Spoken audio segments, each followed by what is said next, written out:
Every single day in the United States, 132 people are shot and killed. That's over 48,000 deaths every year. This number is staggering, and it sets the US apart from every other developed nation in the world.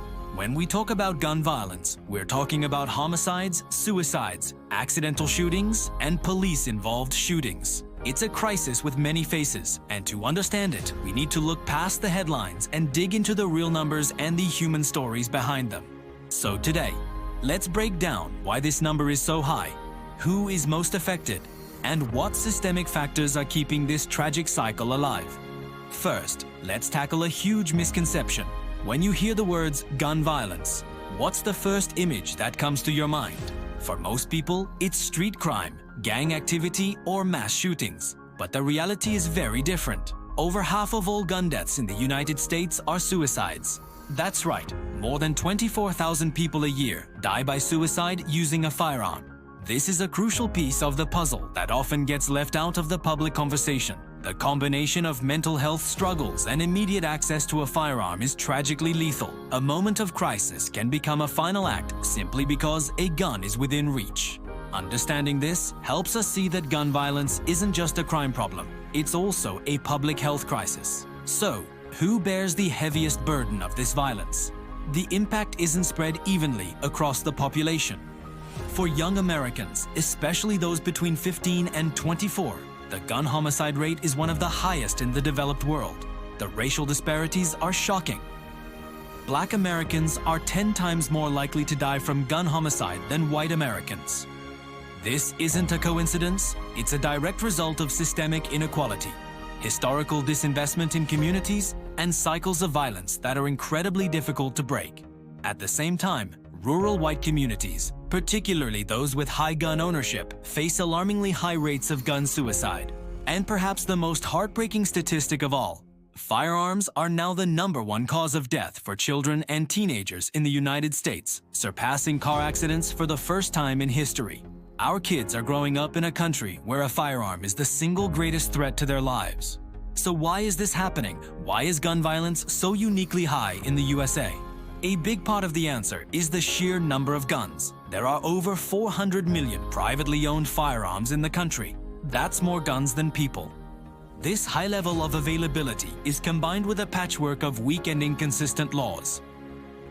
What's legal in one state might be illegal in another, creating loopholes that are easily exploited. For example, there's no federal law requiring universal background checks for all gun purchases, meaning people can buy guns from private sellers at gun shows or online without any screening. Add to this the easy access to high-capacity weapons designed for military combat, not civilian use. And underneath it all is a deeply embedded cultural belief. For some, that gun ownership is the ultimate expression of personal freedom and the only true way to ensure personal safety. A belief that often clashes with public health approaches to reducing violence. Now let's talk about mass shootings. They are horrific, they dominate media coverage, and they shape how many people perceive the gun violence crisis. The shock and terror they cause are immense. But it's important to know that mass shootings, as devastating as they are, account for less than 1% of all gun deaths each year. The real, grinding daily toll of gun violence comes from the everyday shootings that rarely make national news. It comes from domestic violence disputes that turn deadly, from street violence born of desperation, from accidental discharges, and as we've discussed, from the silent epidemic of suicides. Focusing only on mass shootings means we miss the vast majority of the problem and the communities that are suffering every single day. The cost of this violence isn't just measured in lives lost, it's also a massive economic and social drain. We're talking about billions of dollars every year in hospital bills for gunshot victims, emergency services, long-term care, and the costs of policing and the justice system. But the financial cost pales in comparison to the human one. Entire communities are trapped in cycles of violence and fear. Kids who witness shootings suffer from long-term trauma that affects their ability to learn and thrive. Families are torn apart, not just by death, but by the lifelong grief and psychological wounds that follow. This creates a ripple effect, where trauma leads to more instability, and instability can lead to more violence. It's a vicious cycle that hollows out neighborhoods from the inside. This issue is also plagued by misinformation and extreme political polarization. The statistics on gun violence are often cherry-picked or misrepresented in political debates to fit a specific agenda. As we've seen, many people incorrectly believe that mass shootings and crime are the whole story, while underestimating the huge role of suicide. This disconnect between public perception and reality makes it incredibly difficult to have a productive conversation. Public opinion is sharply divided along ideological lines, which slows down any chance of finding common sense, meaningful solutions. The debate often becomes a shouting match between two opposing sides, with very little room for nuance or compromise in the middle. So what are the proposed solutions? Without taking a political side, it's helpful to understand the main arguments.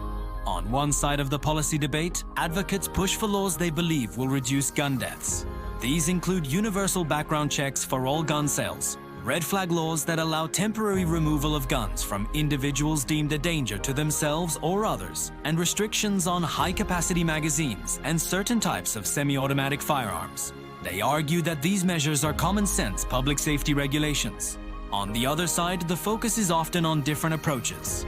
This includes investing more in mental health care, enforcing existing laws more strictly, promoting responsible gun ownership and training, and using targeted policing strategies to address violent crime in specific hotspots. Proponents of this view emphasize personal responsibility and argue that restricting gun access for law-abiding citizens does not deter criminals. This fundamental disagreement is one of the most polarizing fault lines in American politics today.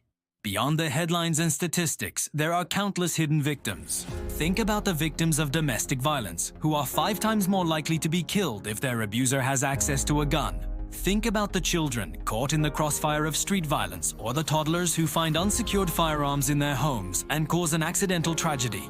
And think about the thousands of suicide victims who might still be alive today if a gun hadn't been so readily available during a moment of deep despair.